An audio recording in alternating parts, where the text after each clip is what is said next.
what my parents are trying to tell me, especially when they don't speak fluent English. So there's a language barrier between us. And although there's a language barrier, we're still able to communicate in a combination language, whereas English and Amharic. What our parents teach us is from their experience in Ethiopia. So that experience translates to our experience here in America. So like, for example, like to them, it's not spaghetti, it's spaghetti. And I didn't, may not be the exact same as the culture we're in right now. They grew up completely differently. We have to be conscious that what is taught to them, they're not taught what is right and wrong, they're taught what is normal. Common thing that a lot of kids feel is that they're smarter than their parents, but don't believe that. Is our parents don't do things to be mean to us. They do things because they believe that is the best thing to do for your child.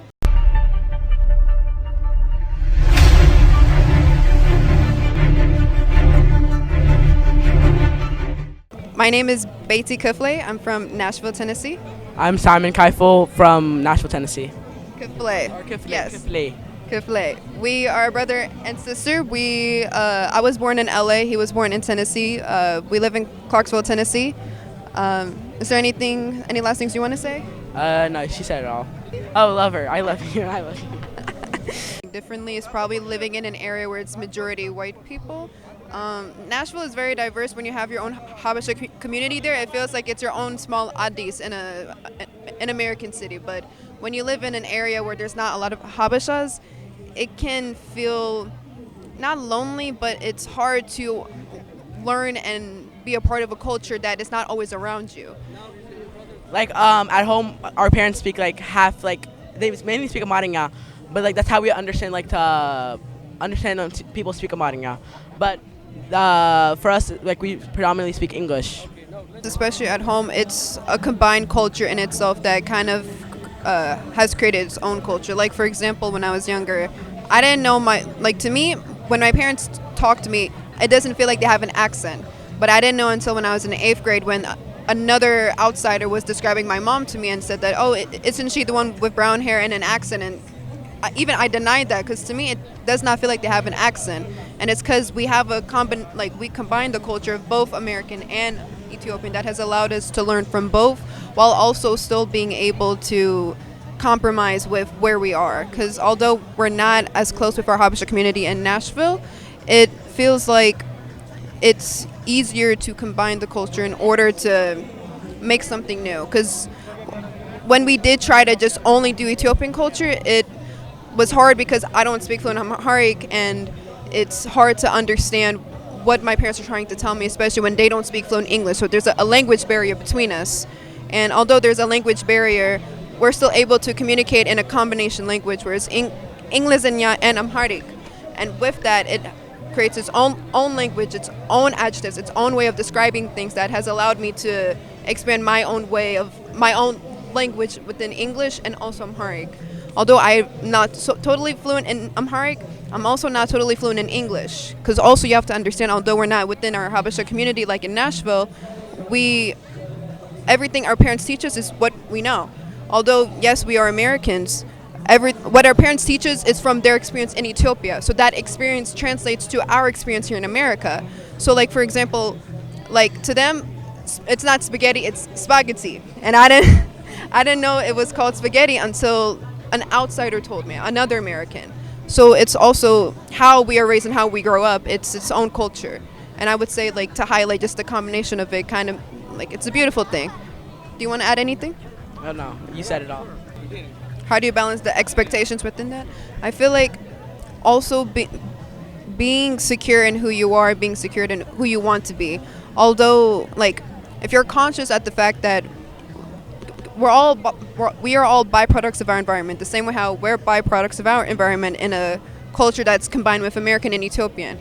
Our parents are from a culture that may not be the exact same as the culture we're in right now. They grew up completely differently. We have to be conscious that what is taught to them, they're not taught what is right and wrong, they're taught what is normal. And our normal is not going to be the exact same as their normal. And so we're going to both have different expectations, which is going to create a language barrier within that. A language barrier is not only Kwankwan, it's also with how you communicate, how you express yourself, and how you express your feelings as well.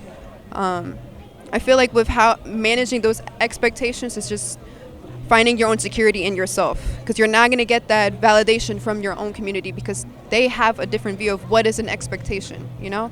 So when you're secured in yourself, you're able to grow into the person you want to become, as well as combining the expectations of both worlds without compromising your wants in life. I feel like a common misconception would be if you're not doing everything exactly how your parents want you to do, you're not the best child. But that's not the case. That's what kind of goes in with just being secured in yourself, while also still taking into the fact your parents are your parents. They still have lived. It's everyone who is living right now. It's their first time living as well. It's their first time being a parent too.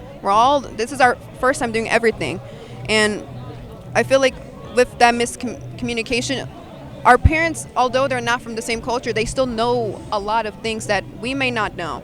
And not thinking that you know more, and I feel like a common thing that a lot of kids feel is that they're smarter than their parents, but don't believe that, because if you want to become as smart as you possibly want to become, you can't think that you know everything. And that kind of goes as well with parents as well. They can't expect that they know everything, and they have to be open to what their children can teach them as well, because they're also new to this country and they're also new to this culture. And when you're not growing up within this culture, especially where we came from, where it's majority white people, again, we have to kind of navigate that on our own. They can't really teach us how to navigate through a lot of ignorance and a lot of culture shock that comes with growing up in a town where there's not really a connection with your parents within that town, if that makes sense. But I feel like an advice I could give to the younger generation when it comes to the miscommunication with their parents is to be open-minded and also have it with open heart. Not everything that your parents are taught is going to be the exact same thing that you believe in. And you also have to acknowledge that it's a cycle that you have to break. And there's a lot of issues that are within the Habesha community, but it's due to a lack of awareness and a lack of consciousness. And I feel like being conscious of that, it does a great thing and helps break that cycle. My last message is just for the younger generation, we have a unique opportunity in this country to break that cycle. Although our parents didn't get that same opportunity with an education as well as an opportunity for like great jobs here in this country, we have the opportunity to break out of that cycle. It's not too late for them either. We have access to education, we have access to resources to allow us to understand our feelings, to understand how to communicate, to understand how to express ourselves. Our parents are not taught that. We are byproducts of our environment. One thing that has helped me is growing up is our parents don't do things to be mean to us. They do things because they believe that is the best thing to do for your child. They're taught what is normal. They're not taught what is good and bad. And it goes the same with everybody. And being conscious of that, it saves you a lot of time, saves you a lot of stress, and it gives your parents the opportunity to also understand how to express themselves as well. It's not a common thing in the Habesha community to know how to express your feelings without just tucking it in and just keeping it inside. Communication is a big important thing, and everyone needs to be able to learn how to do that in order for us to move up from where we are and grow as people. Thank you. Of course. Thank you. Thank you for the opportunity.